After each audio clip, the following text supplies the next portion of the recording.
কেমন আছো তোমরা সবাই? নিশ্চয়ই ভালো আছো, আমিও ভালো আছি। তো জানোই আজকে একটা নতুন কন্টেন্ট জানি, আশা করি তোমরা পুরো ভিডিওটা দেখবে এবং তোমাদের সহমত আমার কমেন্ট বক্সে অবশ্যই প্রকাশ করবে।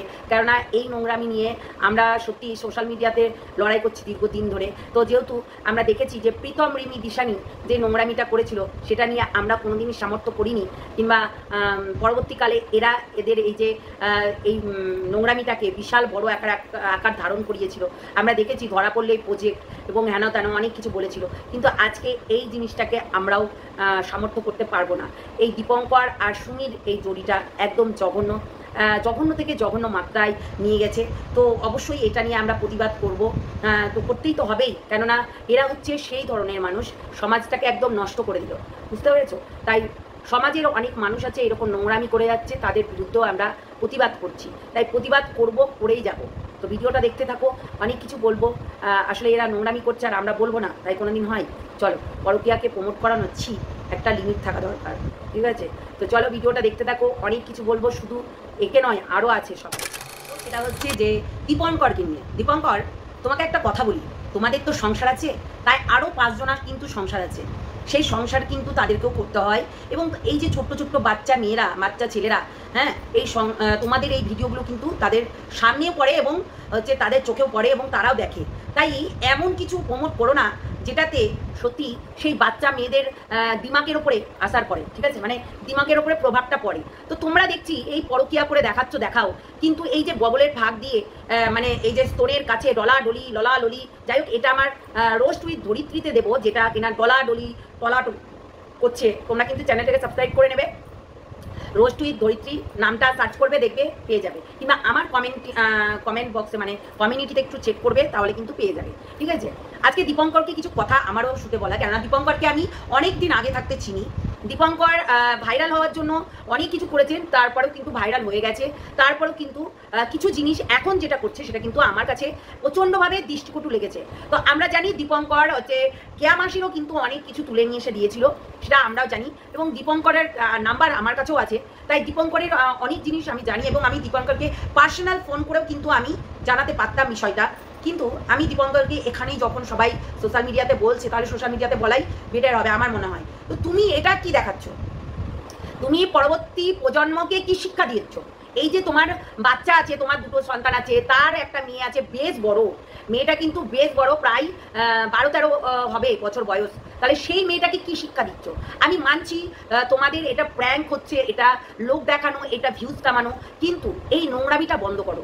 এই যে পরকীয়া, এই যে সিঁদুরদান করা, এই যে বুকের কাছে হাত নিয়ে এসে রীতিমতো মাম্মা মেয়ের সঙ্গে ঘষাঘষি, এইগুলো একটা জঘন্য বিষয়, অতীব জঘন্য বিষয়, যেগুলো আমার খারাপ লাগছে, তাই তোমাকে বললাম, বুঝতে পারলে? তো নোংরামি জিনিসগুলোকে আমি কখনোই প্রশ্রয় দিই না, তাই প্রশ্রয় দিতে পারবো না। এই যে সুমি, তোমাকে বলি, তোমার ভিডিওতে ভিউজ আসছে না, তাই বলি কি এই পন্থাটা অ্যাপ্লাই করতে হবে যে পরকীয়া করে দেখাতে হবে সোশ্যাল মিডিয়াতে? তাহলে তুমি তোমার মেয়েকেও শিখাচ্ছ যে দেখ কিভাবে পরকীয়া করতে হয়, এবং বন্ধুর বউকে, মানে বন্ধুর বরকে, বন্ধুর বলছি, হ্যাঁ, তোমার বন্ধুর বরের সঙ্গে কিভাবে নিজেকে মানে কি বলবো এটা নোংরামি করতে হয় সেটা কিন্তু দেখিয়ে দিচ্ছ। এটা কি খুবই ভালো জিনিস করছো? মানে অভদ্রতার একটা লিমিট থাকা দরকার, এই লিমিটটা একদম ক্রস করে দিচ্ছ। মানে সোশ্যাল মিডিয়ায় এসে এক হচ্ছে কাপড় খোলা, 2 নম্বর হচ্ছে রীতিমতো সত্যি কথা বলতে সম্পর্ক ধাজিয়া উড়ানো। তো এইগুলোই চলছে এখন।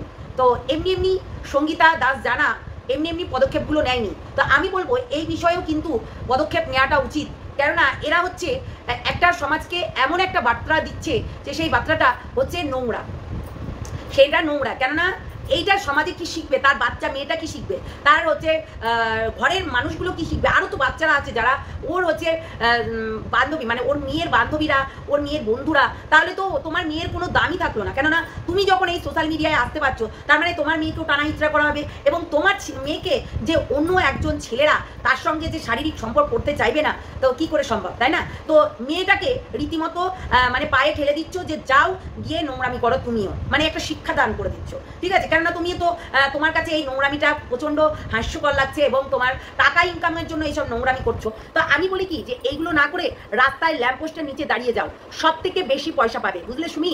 সব থেকে বেশি পয়সা পাবে। দীপঙ্কর তোমার বউ আছে, তোমার বউকেও কিন্তু ল্যাম্পপোস্টের নিচে দাঁড় করিয়ে দিতে পারো, ভীষণভাবে টাকা উপার্জন করতে পারবে, কিংবা আরও দুদিন পর তোমার এই যে বাচ্চাগুলোর ওপরে প্রভাবটা পড়বে এটা কিন্তু তোমরা চিন্তা ভাবনা করছো না। কেননা এই বাচ্চাটার যখন হচ্ছে একটু বড় হবে, একটু নাদুস নুদুস হবে, তখন কিন্তু তোমার এই বাচ্চাটাকে কেউ হাত ধরে টানবে, আর সে তখন যে বলবে না চল চল তোর মা নোংরামি করছে, এখন তোর সঙ্গে আমরা নোংরামি করবো, এই কথাটা যদি বলে তখন কিন্তু পুলিশ কেস হয়ে যেতে পারে, তাই না? আর এখন যেটা তোমরা শিক্ষা দিচ্ছ সেটা খুব ভালো শিক্ষা দিচ্ছ? কখনো না। একটা নোংরামি শুরু করে দিয়েছো, তাই নোংরাটাকে আমি প্রশ্রয় দিই না, তাই জন্যই বললাম নিজেরা শুধরিয়ে যাও, না হলে আছে শোধরাবার লোক আছে, চিন্তা করো না। পরকীয়া প্রমোট করাচ্ছ, লজ্জা করে না তোমাদের? বললামই তো, দরকার পড়লে ল্যাম্পপোস্টের নিচে এই যে সুমি আর তোমার দীপঙ্কর তোমার বউকে দাঁড় করিয়ে দাও, অনেক টাকা পাবে, অনেক টাকা, যেগুলো সত্যি দরকার আছে তোমাদের, অনেক টাকা, জীবনের অনেক টাকা দরকার, এত টাকা উপার্জন করছো তাও তোমাদের অনেক টাকা দরকার আছে। বলে না যে ওর অতি লোভে তাঁতির মরণ, সেটাই কিন্তু না হয়ে যায়, ঠিক আছে? অতি লোভের তাঁতির মরণ না হয়ে যায়। তাই তোমাদের বাচ্চাদের পরে কি প্রভাবটা পড়ছে সেটা কিন্তু একবার লক্ষ্য করো, ঠিক আছে? সমাজকে কি শিক্ষা দিচ্ছ সেটা একবার লক্ষ্য করো, কেননা এইগুলো দেখানোর দরকার। কেননা বললামই তো, আজকে তোমার মেয়ে নিশ্চয়ই বড় হবে সুমি, তোমার মেয়ে নিশ্চয়ই বড় হবে, দুদিন পর যখন তোমার মেয়ে রাস্তা দিয়ে যাবে, তোমার হচ্ছে তার কোনো ছেলে সেই মেয়েটাকে ধরে টানাটানি করবে, সেটা ভালো লাগবে তো? লাগবে তো? এই যে রাম কি আর বলবো, ভেড়া, সুমির বরটা হচ্ছে একদম ভেড়া, মানে সুমির বর সুমিকে ছেড়ে দিয়েছে, যাও যাও গিয়ে আমার বন্ধুর সঙ্গে দেহ ব্যবসা করো, মানে এটার জন্য আর কি ছেড়ে দিয়েছে। মানুষ টাকার লোভে নিজের বন্ধুর বউকেও কিন্তু ছাড়ছে না, একদম বন্ধুর সঙ্গে একদম জড়াজড়ি, লিপটি মাম্মামের সঙ্গে হাত দিয়া দিই রীতিমতো নোংরামি করছে। তো যাই হোক, আমি রোস্ট উইথ দরিদ্রীতে ওই ভিডিওগুলো দিব, কেননা এই চ্যানেলটাই আমি এই ভিডিওটা দিতে চাই। তো নোংরামি যেহেতু নোংরামি করছে, নোংরামির একটা লিমিট থাকা দরকার, যে কোনো জিনিসে নোংরামির একটা লিমিট থাকা দরকার। তো নোংরামি করছে তো বলবোই, তাই না? সোশ্যাল মিডিয়ায় যেহেতু এরা ভাবছে যে ওই সুমি আর সুমির দীপঙ্করের বইয়ের হচ্ছে যে বউটা, একবারে নিজেরা দুজনাকে এই সম্পর্কটা মেনে নিয়েছি, আর দুদিন পর দেখবে এরাই হচ্ছে আবারও এক জায়গায় হয়ে যাচ্ছে, ওর বন্ধুর কাছে চলে যাচ্ছে।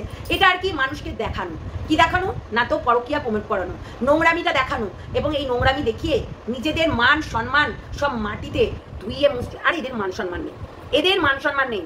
যারা এইরকম ধরনের ভিডিও করে তাদের কোনো মান সম্মান থাকতে পারে না, তাই মান সম্মান কোনোদিনই নেই। দীপঙ্কর নিজেকে শুধরিয়ে নাও, নাহলে শুধরিয়ে দেবো, এই কথাটাই বলতে পারি। কেননা নোংরামির একটা লিমিট থাকা দরকার, যে কোনো জিনিসের নোংরামির লিমিট থাকাটা জরুরি, কারণ নোংরামি করবে পরবর্তীকালে অনেক কিছু হতে পারে। তাই নিজেকে শুধরানোর চেষ্টা করো যত দূর পারো, ঠিক আছে? তো চলো, সবাই ভালো থেকো, সুস্থ থেকো, সাবধানে থেকো।